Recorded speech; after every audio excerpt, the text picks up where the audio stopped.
لا شريك له وأشهد أن وأشهد أن أن I'm asking you, what's your name? Rafael Lopez. Again? Rafael Lopez.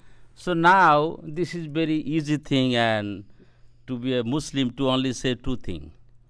Like, that we respect Jesus, he's our prophet, Moses. So that's why it is very, very easy to be a Muslim.